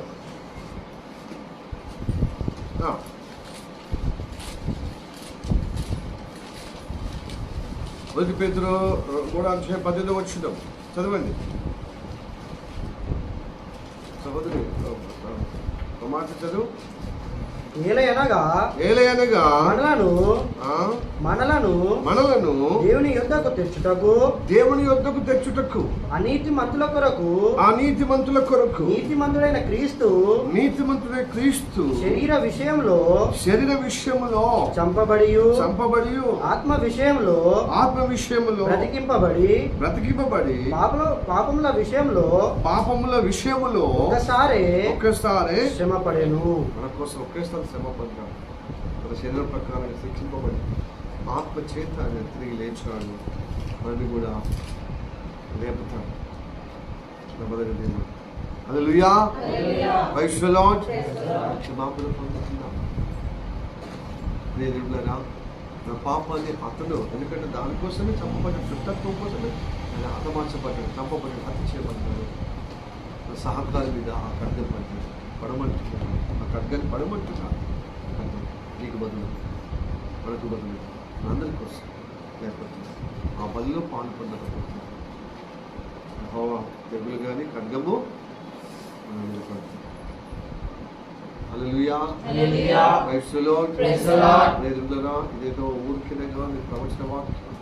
ఎక్కడ ఇర్మియా, ఎక్కడ ఆదికాండము, ఎక్కడ నిర్గమ అంటే యాత్ర. ఇప్పుడు క్రీస్తులో అది నెరవేర్చబడిన జకరియా అది ఫుల్ఫిల్ చేశారు. ఈ ప్రవచన వాక్యానికి తగినట్టుగా యెహోవా ఖడ్గము ఇంకో విషయం ఆయన బాగా అవుతున్నప్పటికీ ఈ విషయం బిలాం తెలుసు కదా మీకు. బిలాం ఏ దేశస్తుడండి? మొయాబి దేశస్తుడు కదా. నువ్వు ఎట్లా అంటే అట్లా మాకు తెలిసింది తెలిసి చచ్చేది ఏమున్నది మాకు కదా. దేవుని యొక్క అనుగ్రహంలో నిలబడతామా? మేము కార్ల మీద జీవుల మీద కూర్చుంటాం, కాపు ఎగిరిపోయే మీద కూర్చుంటాం. కానీ దేవుని నామలో కూర్చుంటాం పాస్టర్ హెచ్చబడటానికి. హల్లెలూయా. ఎంత మాట దేవుని నామంలో హెచ్చింపు కంటే వాహనాల మీద కూర్చుంటే మస్తు హెచ్చింపబడతారు. దేవుళ్ళు నిలబడండి, దేవుళ్ళు స్థిరపరచబడండి. అప్పుడు ఏ వాహనమైనా మీరు మంచిగా కూర్చొని చక్కగా నడవచ్చు. భక్తులు నిలబడండి ఫస్ట్ స్థిరంగా, అప్పుడు ఏదైనా మీకు జయం అవుతుంది. హల్లెలూయా. Praise the Lord. సరే, బిలాము ఉన్నాడు. ఆ బిలాము ప్రవక్త. ఆయన మొయాబి దేశస్తుడు, ఒక అన్యుల దేశస్తుల్లో కూడా దేవుని యెహోవా ప్రవక్త ఉన్నాడు. ఆ ప్రవక్త దేవుడు చెప్పినట్టుగా ప్రవచిస్తాడు. కానీ ఇశ్రాయేల్ ప్రజలు అరణ్య యాత్రలో కొనసాగుతున్నప్పుడు ఆ మొయాబి రాజు మిద్యాని దేశస్తులు, ఈ మొయాబి దేశస్తులు మిద్యాని దేశస్తులు అధికారులు కానీ రాజు కానీ కూడా పడుతున్నారు. వీళ్ళను కత్తితోని వాళ్ళు యుద్ధం చేస్తే వాళ్ళు ఎదుర్కోవడం ఒక కష్టం. ఇక్కడ దేవుడు వాళ్ళకు కూడా ఇన్నాడు. అయితే మన దేవుడే చంపాలంటే మన దేవుడు నమ్ముకున్న ఒక ప్రవక్త కావాలి. మరి వాళ్ళలో ఉన్న ప్రవక్త మన దగ్గర కడతారా? ఇక్కడ దేశాలు ఎవరు ఉన్నారంటే ఉన్నాడు ఒక ఎవరు? బిలాం ప్రవక్త. ఆయన పట్టుకరండి రానంటున్నాడు. ఇక్కడ దేవుడు ఏది పలికిస్తే అది పలుకుతా, కానీ నేను రాను అంటే డబ్బిచ్చేవాడు, లంచం ఇచ్చిన వాడికి ఎందుకు లొంగడు అని చెప్పి ఆ కాలం నుంచి మహమ్మద్లు లంచాలు ఇవ్వడం రాజు తిరిగేటువంటి రెండో నీళ్ళని గుర్రం మీద నేను ఊరేగిపిస్తున్నాయ్యా రాజు వస్త్రంలో చేత. రాజుకు తగ్గ గణతకు తగ్గ, రాజు హోదాకు తగ్గ గణత నీకు కొనిపిస్తాను రా అంటే ఫస్ట్ ఏమో తలొగ్గాడు. అంటే ఫస్ట్ ఏమో తలొగ్గలేదు రాను. అట్లాగా దేవుడు ఏం పలికిస్తే అదే పలుకుతారన్నాడు. వాళ్ళకంటే ఎక్కువ జ్ఞానవంతులు కొంతమంది దూతలు పంపించు, మధ్యవర్తులు పంపించు, నీకు ఇల్లంతా సంపదిస్తారు రా, కుటుంబం అంతా నీ ఇల్లంతా సంపద ఆలోచిస్తాను. జస్ట్ మా దగ్గరికి వచ్చి మా తరఫున మా దేశాన్ని చెప్పించు. అయితే ప్రార్థన చేస్తున్న ఫస్ట్ దేవుడు వెళ్ళొద్దు, నీ ఇంటికి వచ్చిన మనుషులతో వెళ్ళొద్దు అన్నాడు. రెండోసారి కూడా అట్లే ప్రార్థన వెళ్ళొద్దాను. మూడోసారి కూడా, ఎందుకంటే ఈ వ్యక్తికి పోవాలని ఉన్నది. దేవుడే మనం కూడా దేవుని చిత్తానుసారమైన కొన్ని విషయాలను వద్దంటే ఒప్పుకుంటాం, రెండోసారి ఒప్పుకుంటాం, మూడోసారి ఊరికే అదే దాని మీద మనసు ఉండేది కాబట్టి సరే ఇక నీకు పోదే, ఇక నువ్వు వదిలిపెట్టట్లేవురా, ఊరికి నువ్వు గోసలాగా గోజాడుతున్నావు, సరే ఇక పని మొదలాడుతున్నావు కదా అని చెప్పి చాక్లెట్లు వద్దన్నా తినేటోడికి ఏం చేస్తాం? చాక్లెట్ గురించి మైదా పిండి అదే బిస్కెట్ అద్దెలా అంటే కూడా కొని పెడతాడు. ఎందుకు? ఇప్పుడు పని మొదలాడుతున్నాడు కదా, అది మంచిది కాదు, హెల్త్కి మంచిది కాదు, తీపి మంచిది కాదు అంటే వదిలిపెడతలేదు. కాబట్టి కొనిచ్చి ఇక ఈ మక్కు తొందరగా ఆశపడతలేదని చెప్పి కొట్టి తిట్టినా మారం అయితే ఆగిపోతలేదు కొనిచ్చి. అట్లా దేవుడు ఏం చేస్తాడు? ఊరికే వద్ద 2 సార్లు 3 సార్లు చెప్పాడు, 3వసారి పోవాలి. పోగా నేను పలికించేది వాళ్ళకి. అతని మనస్తత్వం ఏంటంటే ఆ బంగారం మీద ఇల్లంతా సంపద లభిస్తాను, ఆ బహుమతులు లభిస్తాను. ఆ బహుమతి కోసము ఆశతో పోయినప్పుడు ఒక గాడిద మీద వాహనంగా ఎక్కి గాడిద మీద వాహనంగా చేసుకుని వెళ్తున్నప్పుడు కథలు కట్టి ఆ గాడికి ముందట ఒక కటుక ముక్క ధరించుకున్నాం యెహోవా కనబడి. ఆ గాడిద కనబడ్డా కానీ ఇది కనబడలేదు. ఆ గాడిద బొమ్మకు కనబడి ఆ యెహోవా దూత సైన్యాధిపతి యెహోవా ఖడ్గం ధరించుకుని ఇట్లా ఉన్నాడు. వద్దంటే పోతున్నావు కదా.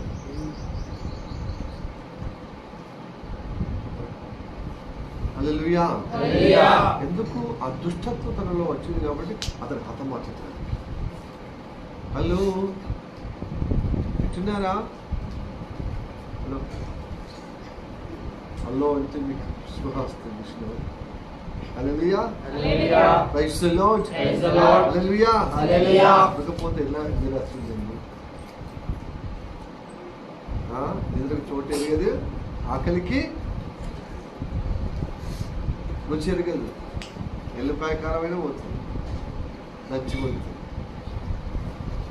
ఎల్లిపాయ కారం ఏం పాస్తుంది, ఇంకా పచ్చడి దాకా పోతుంది, కారం పెంచడం దాకా పోతుంది.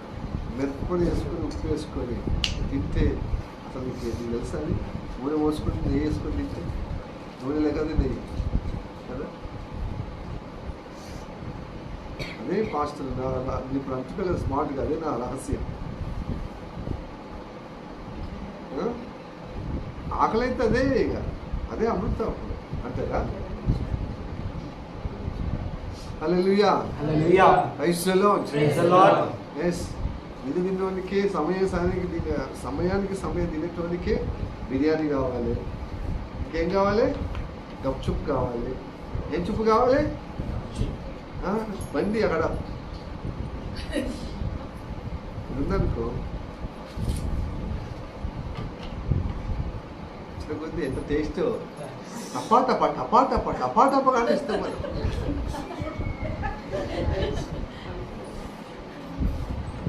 సాసలు పెట్టిన కొద్ది ముక్కలకి కాలుతూ ఉంటుంది, కళ్ళు నీళ్ళు వస్తూ ఉంటాయి. అయినా దూడ్చుకుంటే ఇట్లా దూడ్చుకుంటూనే చేస్తాం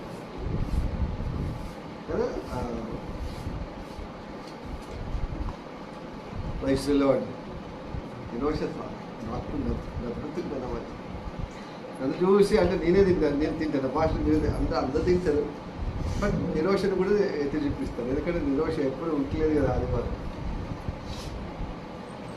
praise the Lord. Hallelujah. Praise the Lord. Praise the Lord. కాబట్టి వాక్యం మంచిగా వినకపోతే ఇవి వస్తాయి, మరి బాగా చేస్తారు. వాక్యం జరగకపోతే మరి ఇవన్నీ వస్తాయి. ఇంకా మంచి కళ్ళు. హల్లెలూయా. ఒక అమ్మ రోజు నిలబోతున్నాం అని చెప్పి 2-3 కట్టపిల్ల పట్టుకుని వచ్చింది. ఈ కళ్ళు మొత్తము రెప్పపోతుంది, రెప్పకు కళ్ళెప్పలకు మధ్యలో అటాచ్ చేసింది. అంటే ఆ నిద్రకు పోరాటం చేస్తున్నమాట. నిద్ర పోరాటం అంటే ఆ ఆసక్తి చూడండి, అట్లాగా ఆసక్తి ఉండాలి. హల్లెలూయా. అంటే అలా అందరూ తీసుకొచ్చుకొని అలా పెట్టుకోమని కాదు, అలా పోరాటం చేయాలి. దేవుని స్తోత్రం. హల్లెలూయా. హల్లెలూయా. Praise the Lord. లేకపోతే పేతురులాగా అవుతుంది. పేతురన్న గెచ్చమే తోటలో ఉదకేమో యేసయ్య చాలా వేదనతో బాధపడుతున్నాడు, నా కోసం ప్రార్థన చేయరు, కొంచెం ఆత్మీయంగా బలపడి సిలువకు బలియాగం ఒకటకు తాకోగలుగుతారంటే వాళ్ళు నిద్రపోతుంది. వీళ్ళకేమో సంకటము యేసయ్యకు, వీళ్ళకేమో నిద్రబాధ.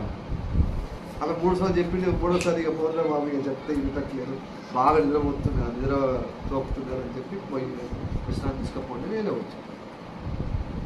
ఈ దేవుడు ఏం చేస్తాడు చెప్పండి? 2 సార్లు 3 సార్లు చెప్తాడు, 4 సార్లు చెప్తాడా? హల్లెలూయా. కాబట్టి చెప్తే వినండి, దైవ అనుగ్రహం పొందుకోండి. అయితే ఈయనకు పొందుకోలే బిలాము ఖడ్గం, తర్వాత దేవుడు వ్యతిరేకంగా తిరిగి తిరుగుబాటు చేసింది కాబట్టి తర్వాత ఖడ్గము, ఇజ్రాయేల్ యొక్క ఖడ్గం ద్వారా అతను సంబంధించబడ్డాడు. ఆయన ఏం చేసింది తెలుసా? ఎక్కడ బలి అర్పించినా దేవుని ఆశీర్వాదమే వాళ్ళ జనులకు ఆశీర్వాదమే చెప్తున్నాడు ప్రవచనం. దేవుడు పలికించి, దేవుడు అట్లే పలికిస్తున్నాడు ఆశీర్వాదమే.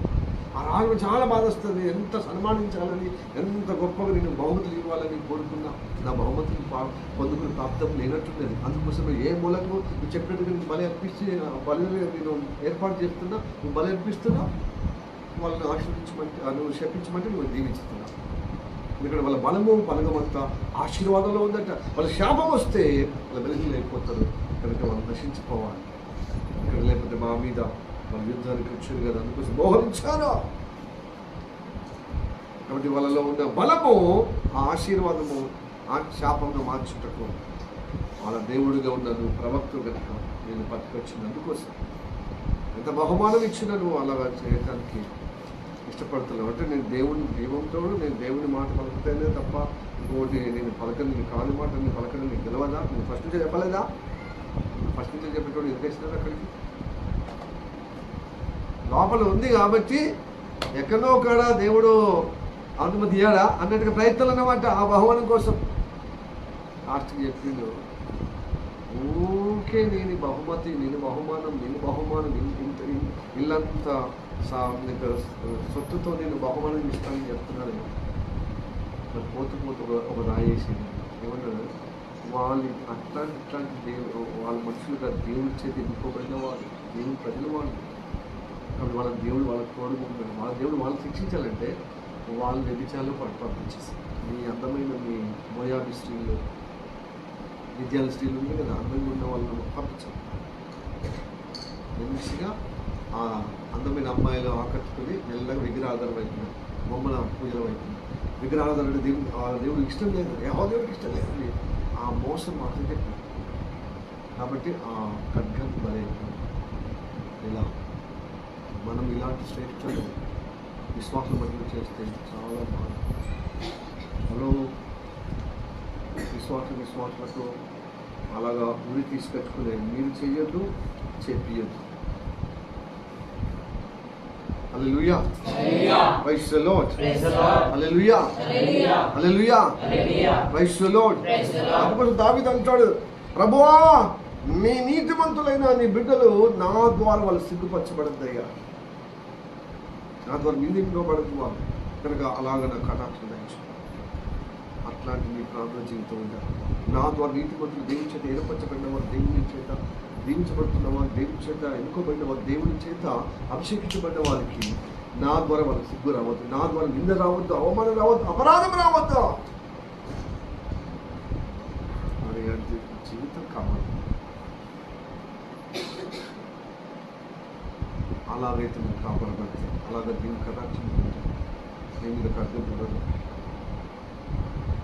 ఒకవేళ ఇలాంటి పరిస్థితులు ఉంటే మీ మీద పడకుండా ప్రార్థన చేయండి. మీకు బదులుగా వేసే మీద పడేసేయండి.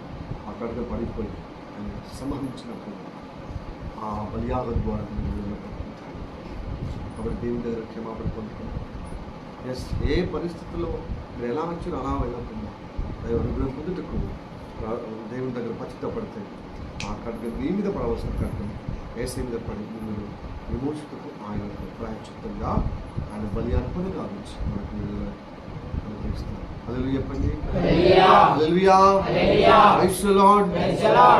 బేషరతుగా మనం ఒప్పుకుందాం, నిష్కలంకంగా దేవుని దగ్గర విడుదల పొందుకుని దైవ అనుగ్రహం పొందుకుని దేవుని చూపు చెప్పుకుని బ్రతుకుదాం. దేవుడి వాక్యం చేత మనం నడిపించుకుందాం. మిక్కిలిగా ప్రేమిస్తున్న మా పరలోకమందున్న మా తండ్రి, నీకు వందనాలు స్తోత్రములు.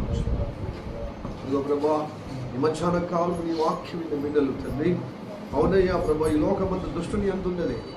దుష్టుడు అందరిలో ప్రభా అయా దుర్నీతి దుర్మార్గత అయా ఇదిగో ప్రభావం జొప్పించి తండ్రి వారి ఆధీనంలో వారి అధికారంలో ఇదిగో ప్రభా నడిపిస్తున్నటువంటి వారి నుండి ప్రభా మమ్మల్ని రక్షించుకున్నాం. అయితే రక్షణ పొందిన అనుగ్రహం బట్టి ఉందనా తండ్రి, ఈ రక్షణ అయితే పొందుకున్నాను కానీ నడిపింపు లేకపోతే, నీ వాక్య అనుగుణంగా మా బ్రతుకు లేకపోతే మళ్ళా తల్లి ఖడ్గం మా పైన దుష్టుని మీద పడవలసిన ఖడ్గము దుష్టత్వం మాలో కలుగుతుంది కనుక దుష్టుడికి చెందవలసినటువంటి ఆ సంహరణ, ఆ యొక్క హత్య, అతని మీద పడవలసినటువంటి ఆ యొక్క ఖడ్గము నా మీద పడే విధంగా ఉంటుందయ్యా. అందుకోసం ప్రభు స్తోత్రము తండ్రి. అయ్యా మాకు బదులుగా ప్రభు స్తోత్రం తండ్రి, ప్రియ కుమారునికి ప్రభు ఇదిగో ప్రభు ఇచ్చుటకు ప్రభు వెనక తీయలేదయ్యా. నువ్వు ఎంతగా ప్రేమిస్తున్నావు కాబట్టి మా దుష్టత్వము అనుదినము మా దుష్టత్వము నీ ప్రియ కుమారుని మీద పెట్టి అతను సంహరించామయ్యా. ఒకేసారి మా కోసం ప్రాణం పెట్టాడా ఈ శరీర ప్రకారంగా చంపబడ్డాడు తండ్రి. అది మన అన్ను బట్టి మమ్మల్ని బట్టి కనుక ఈ వారములో నుండి దోషముని బట్టి మనం క్షమించము. చెడు ఆలోచన, చెడు మాటలు, చెడు క్రియలు తండ్రి, అవిధేయత ప్రభు స్తోత్రం తండ్రి, అశ్రద్ధ ప్రభు, నీ భక్తి పట్ల అశ్రద్ధ తండ్రి ప్రభు, నువ్వు చెప్పిన మాటకు ప్రభు అవిధేయత ప్రభు నువ్వు క్షమించమయ్యా. ప్రభు నన్ను బట్టి ప్రభు ఇతరులకు కీడు కలిగే విధంగా ఆయన నీతిమంతులుగా ఏర్పరచబడిన వారికి ప్రభు సిగ్గుగా అవమానకరంగా వారికి ప్రభు అపరాధంగా ప్రభు ప్రవర్తించిన ఆ ప్రవర్తన బట్టి నువ్వు క్షమించము. దావీదు కోరినట్టుగా ప్రార్థన చేస్తున్నాను. ప్రైజ్ గాడ్ ప్రభు, నన్ను క్షమించము ప్రభు. నా ద్వారా ఇతరులు ప్రభు ఎలాంటి కీడులో, ఎలాంటి ప్రమాదంలో, ఎలాంటి ఇబ్బందులు గురి కాకుండా కాపాడు. మన మంచిగా నేను వాడబడాలయ్యా, వాళ్ళ క్షేమం కోసము, వాళ్ళ మంచితనం కోసము, వాళ్ళ ఎదుగు ప్రభావ, వాళ్ళ ఆశీర్వాదం కోసము, వాళ్ళకి శుభకరముగా జరిగే విధంగా వాడబడాలి కానీ ఉపయోగపడాలి కానీ కీడుకు ఉండద్దయ్యా. నేను కీడులో పడిపోవద్దు, ఇతరులకు కీడుగా ఉండద్దయ్యా, క్షమించిపోతండి. కనుక ప్రభు దుష్టత్వం ఏది ఉన్నా అది దేవుని యొక్క ఉగ్రత, దేవుని యొక్క తీర్పు అనే అక్కడగా మా పైన పడుతుందండి. ప్రభు నీ వాక్యం ద్వారా మాట్లాడాలయ్యా. ప్రభు స్తోత్రం తండ్రి, నేను విడుదల పొందుకోకుండా, ఈ బలిలో విడుదల పొందుకోకుండా, యేసయ్య బలి ద్వారా విడుదల పొందుకోకుండా, ఎదుగో ప్రభు ఎదుగో యథాతథాగా యేసయ్య శరీరములో రక్తంలో ఆ జీవుల పాలు పొందే మాకు నరకము తండ్రి, మాకు గొప్ప అపరాధము కలిగిన ఆ విధానం ఇంకా కీడులో పడిపోతామయ్యా. మన క్షమాపణ పొందుకొని అయ్యా యోగ్యంగా పాలు పొందుకుని సాయించమని ప్రార్థన చేస్తాం. మా శరీరం ప్రారంభాత్మకంగా చెబుతుంది. ప్రభు ఈ వాక్యం విని నిజంగా సమ్మతించి అంగీకరించి, నిజంగా ఇది న్యాయం కదా, ఇది ధర్మం కదా, ఇది నీతి కదా, నాకు రావాల్సిన శిక్ష, నాకు పడవలసిన శిక్ష రేపు కుమారుని మీద పడ్డది, యేసయ్య మీద పడ్డది. కాబట్టి నన్ను క్షమించుకుంటాను యేసయ్య. నన్ను బట్టి నువ్వు శిక్షింపబడ్డావు, బలి ఇవ్వబడ్డావు, నువ్వు బలి గావించబడ్డావు, నువ్వు హతమార్చబడ్డావు, సమర్పింపబడ్డావయ్యా, హత్య చేయబడ్డావయ్యా. నన్ను క్షమించు, నన్ను క్షమించు. నీ బలియాలను క్షమించి నీ జీవనములను చేర్చుకోమని, నీ జీవంలో నువ్వు పాలు పొందే విధంగా నీ కృప చూపెట్టమని ప్రార్థన. నువ్వు ప్రభు చేసిన వారు అయ్యా ప్రభు నీ సేవలు చేసినప్పుడు ఏకీభవించిన వారికి అతి అనుగ్రహం, అతి కటాక్షం వచ్చును గాక. ప్రభు ఉన్న పాటను ఊరికి నిర్లక్ష్యంగా చేస్తే ఘోరమైన శిక్ష విధి కాలం కూడా కాపాడు. ప్లీజ్ గాడ్ నాకు అనుమతి ఎక్కువ తండ్రి, అందరూ నొచ్చుకొని, అందరూ విడుదల పొందుకొని, అందరూ గ్రహించి పాప క్షమాపణ పొందుకొని పశ్చాత్తాపడి నీ జీవంలో పాల్గొనడం సాయం చేస్తామని నమ్మచ్చు. ప్రార్థన పొందిన మా శరీరం ప్రాణమాత్మనిగా అప్పచెప్తాం. ఈ వాక్యాన్ని బట్టి వందనాలు, ఈ ప్రార్థన బట్టి వందనాలు. యేసయ్య నామములో అడుగుచున్నాము పరమ తండ్రి.